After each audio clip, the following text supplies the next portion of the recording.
Kailangang laging tandaan ang mga paalalang nabanggit sa paggamit ng mga kasangkapang elektrikal. Alamin na natin ngayon ang ilan sa mga hakbang sa paggamit ng mga makabagong teknolohiyang pangkusina. Rice cooker. Kapag gumagamit ng rice cooker, hindi na kailangang tingnan kung luto na ang kanin. Ito ay kusang namamatay kapag luto na ang kanin. Malalaman mong luto na ang kanin kapag umilaw na ang indicator.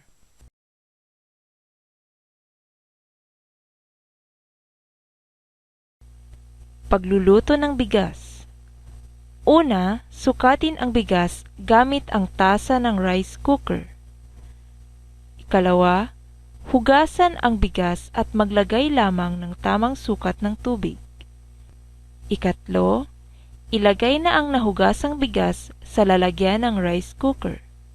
Ikaapat, isaksak ito sa isang outlet at pindutin ang lever na magsisindi dito. Hintayin ang indikasyon na luto na ang kanin. Kapag luto na ang kanin, pwede na itong ihanda sa pagkainan.